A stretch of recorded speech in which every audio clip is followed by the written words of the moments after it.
Hey, welcome to the bonus. Hey, if you're listening to this, you might be listening to this on the Imagination Amplified feed or on GZM Rewind bonus, of course. And who are we? For those that don't know. We are the hosts of GZM Rewind. I'm Jess. I'm Chris. And I'm Dave. And if you aren't listening to GZM Rewind, you probably should. Yeah, it's really the most popular. Like it's really one minutes. of the best, most popular shows on GZM. It's really one of the best shows ever. So we like to recap our shows. I'm just director of audience engagement, but Chris and Dave make the shows. So I get to ask them a bunch of questions about what it was like to make the shows. And we go deep behind the scenes. Yeah. It's as if you get in the golf cart and get to drive around the GZM lot. Yeah, exactly. And we also talk to actors and superfans. That's true. But today we're talking about Hidden Island. Probably not too many spoilers because people may not have listened to the whole thing yet. Yes, going to be a little bit vague about spoilers. I loved Hidden Island. I listened to it as it was coming out. I didn't listen to it ahead of time. I thought it was fantastic. So whose brainchild was this story? It was mine-ish.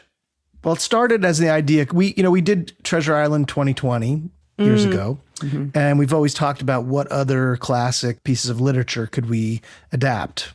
And Swiss Family Robinson was one of the ones that came up. Now, I have to say, Hidden Island is very, very loosely based on Swiss Family Robinson. Their names are the Robinsons, but really beyond the idea that it's a family that gets shipwrecked on an island, that's about it. And if you read that book, which I did, there's a lot of animal murder in it. I mean, they're just they're just in an all-out war against the monkeys on the island, and they are really slaughtering monkeys left and right. Wow. Is that how the movie is like? The Disney movie too, or did No, they I take think out the a lot Disney of movie the also sanitized it murder? too. Yeah. Okay. I mean, so this show is not based on the Disney movie, nor is it based on the book, except again, Monkey murder. Yeah, there's a few little, but for the most part, it's a new story. But it imagines what it'd be like for a modern family to get shipwrecked on an island with no phones, especially. Has one of my favorite openings that we've ever done. It's very intense. It's a great, intense open. Yes. Really, really fun. And it just, really, really a lot going on. I was also curious because I know that you are a Lost fan, Dave. I was am. listening, I said, oh, this is Lost for kids. How much of it was inspired by Lost? You can say no, and we can cut this whole portion if you want. Well, honestly, the hardest part is trying to avoid doing things that Lost did. That was the hardest part for me, because when you're on an island, first of all, there are only so many things that can happen and that you can do. Yeah. Do you give Dave people stranded on an island? He's gonna go. He's gonna go Lost. Yeah. There were a lot of times where an idea would come up one place or another, and I'd be like, "That's too much like Lost. We can't do that. We really can't. We cannot have polar bears. You can't have polar bears on the island. Right. No polar bears." So things that were like very specifically Lost, as I look at the Lost poster in my office, we had to shy away from. That's okay.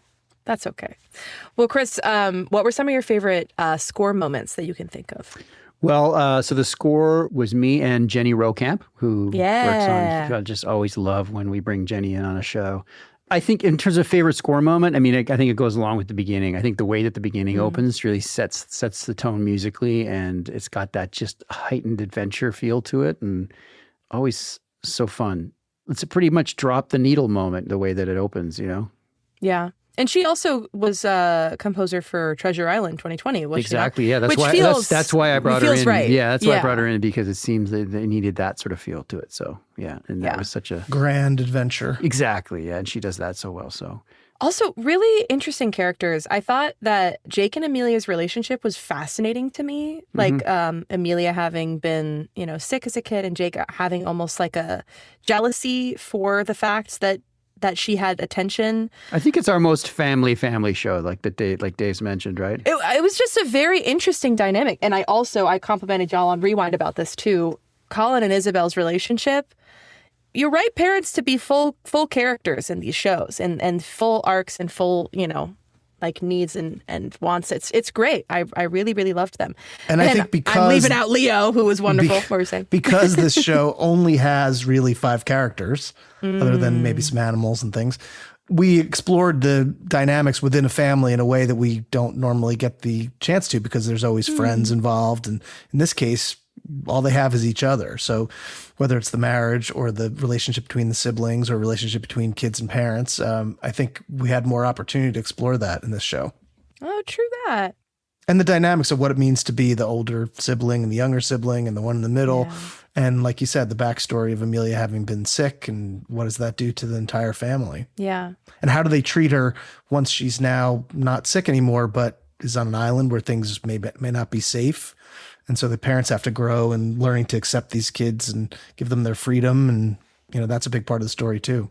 Yeah, it's a cool metaphor. And also it's interesting that it's like, the question hangs in the air in this show of whether or not they would have grown as a family if they had not been in this situation, especially when it comes to Amelia and Jake. I think about them a lot when it comes to that.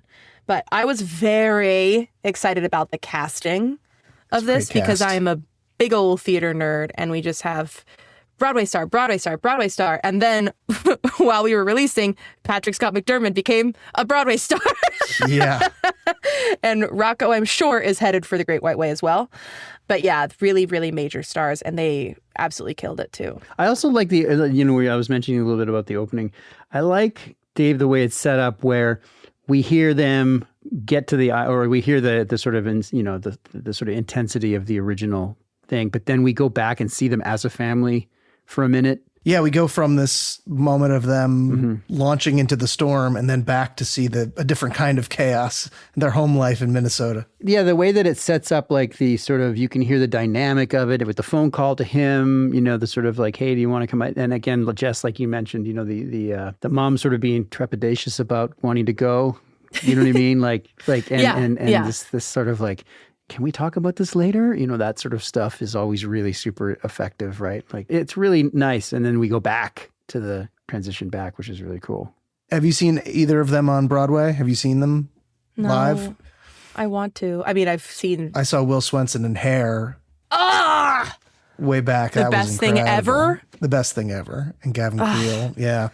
And Cassie. I want like that production just makes like I want to see that so bad. And of course there's Mandy in the Heights. Mm-hmm. Yep. Audrey was in Frozen, I believe. Right. She was. Yep. Star and a half. And at the end, it's pretty clear to everybody involved that there will be a season 2. We have already begun working on season 2. Ayo. Yep. Hiddener Island. Hidden Island 2. Electric Boogaloo. Hiddener Island. Hidden Island 2, the squeakle. And the end of the season, not giving away any spoilers. You really have to. It's such a cliffhanger that you have to continue the story. So I'm very excited for that. A literal cliffhanger. Well, hopefully that gives people like a good overview, and you should go over to Imagination Amplified feed and listen to it. Yeah. Or if you're on the Imagination Amplified, you go to GZM Rewind and come hang out with us. Yeah, well, that's what I mean. You should also come over and listen to GZM Rewind with us because it's such a fun hang. We're fun to hang out with. We have fun here. Thanks for listening, everybody. Thanks for listening.